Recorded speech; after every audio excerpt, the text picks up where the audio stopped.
여러분 혹시 이런 생각 해보신 적 있으세요? 나는 왜 이렇게 바쁘게 살고 있지? 혹은 내가 지금 하는 일이 정말 의미 있는 걸까? 우리는 잠에서 깨어 일터로 향하고 퇴근 후에도 밀린 업무나 자기 개발에 매달립니다. 어쩌면 쉬는 시간에도 무언가를 해야 할 것 같은 불안감에 시달리기도 하죠. 마치 멈추면 안 되는 톱니바퀴처럼 말이에요.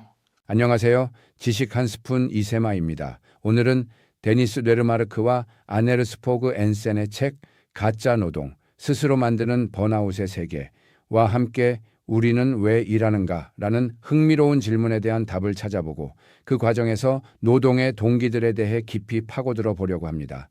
우리는 왜 일을 할까요? 단순히 돈을 벌기 위해서일까요? 아니면 그보다 더 깊은 이유가 숨어 있는 걸까요? 오늘은 여러분과 함께 노동의 9가지 동기를 파헤쳐보며 우리가 진정으로 원하는 삶의 의미를 찾아보는 시간을 가지려 합니다. 먼저 가장 기본적인 질문이죠. 인간은 왜 일할까요? 사실 이 질문에 대한 가장 본능적인 대답은 생존입니다. 먹고 살기 위해, 안전한 보금자리를 마련하기 위해 우리는 필사적으로 일합니다. 문명화된 사회에서는 그 수단이 돈이 되었을 뿐이죠.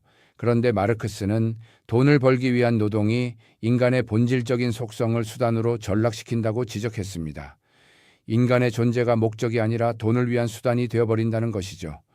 섬뜩하지 않나요? 하지만 단순히 생존을 넘어 인간은 본질적으로 세계와 유기적으로 상호작용하기 위해 일하기도 합니다. 무언가를 만들고 탐구하고 변화시키는 과정 자체가 우리 존재의 의미를 부여하는 것이죠. 그리고 또 다른 이유, 바로 사회적 수능입니다. 우리는 지배적인 정상성을 받아들이고 일자리를 얻습니다. 남들이 다 일하니까 나도 일을 해야 한다는 무의식적인 압박감 같은 것이죠. 그런데 말입니다. 인간의 동기는 생존이나 수능보다 더 깊은 곳에도 존재합니다. 바로 인정에 대한 욕구입니다. 어린아이가 서툰 찰흙 작품을 내밀며 내가 만들었어 라고 자랑하듯이 우리는 타인에게 우리의 노동의 가치를 인정받고 싶어 합니다. 내가 만든 것을 타인이 유용하게 사용하고 그 가치를 인정해 줄 때 우리는 비로소 불필요한 존재라는 감각에서 벗어날 수 있습니다. 하지만 문제는 여기서 발생합니다. 바로 가짜 노동의 인지, 즉 허위 유기적 상호작용입니다. 아무도 읽지 않는 보고서를 쓰거나 형식적인 자문 활동을 수행하는 것, 시스템상 해야만 하는 일이지만 아무도 그 결과에 관심을 가지지 않고 행동을 바꾸지도 않습니다. 우리는 그 일이 아무 의미 없다는 것을 알면서도 그저 인정받기 위해 바쁘게 움직입니다. 그리고 결국 개인의 자존감은 갉아먹히죠. 나아가 자신의 인정을 위해 일하기도 합니다. 부모에게 사랑과 보호를 얻기 위해 일을 했던 어린 시절의 심리적 기전이 어른이 되어서도 남아 상사나 평가자에게 인정받고 싶어 하는 형태로 나타나는 것이죠. 마치 내가 일을 해야 아빠가, 엄마가 나를 좋아할 것이다 라는 무의식적인 믿음처럼 말입니다. 이런 이유 때문에 우리는 일을 할 때만 가치 있는 존재로 느껴지기도 합니다. 그래서 우리의 노동 시간을 줄이거나 일을 빼앗아가는 것은 마치 우리의 자존감을 위협하는 행위처럼 느껴지죠. 자, 이제 조금 더 사회적 문화적인 관점에서 살펴볼까요?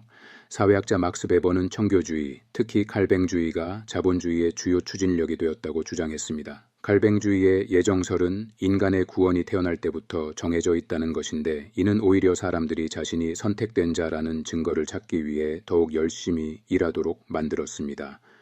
사업에 성공하는 것이 바로 그 증거가 되었던 것이죠. 이러한 청교도의 직업윤리는 서구 문화에 깊이 통합되어 게으름은 모든 악의 근원이라는 믿음으로 이어졌습니다. 그런데 우리는 왜 계속 일할까요? 어쩌면 달리 뭘 할지 모르기 때문은 아닐까요? 휴가 기간에 오히려 병이 나고 가족과의 시간보다 직장에 있는 것을 선호하며 심지어 가족을 만드는 것보다 일을 선택하는 사람들도 있습니다. 노동 그 자체는 나쁜 것이 아닙니다.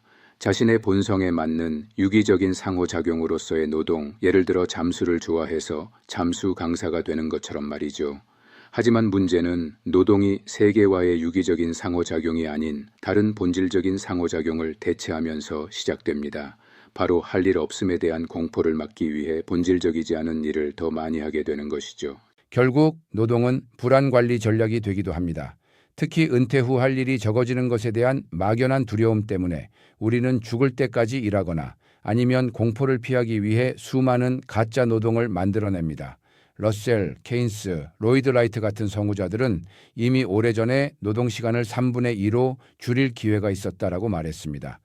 하지만 우리는 너무 많은 자유시간을 감당할 수 없어서 불안을 억제할 수많은 가짜 노동을 발명해낸 것입니다. 우리는 로봇화와 함께 엄청난 가능성의 시대를 맞이하고 있습니다. 하지만 여전히 산업시대의 패러다임에 갇혀 3차 노동시장에서도 또 다른 가짜 노동을 만들어내고 있지는 않은가요? 이제는 모든 노동 활동을 허위 형성으로 지속시키는 데 투자할 것이 아니라 우리 존재의 본성을 위해 써야 할 때입니다.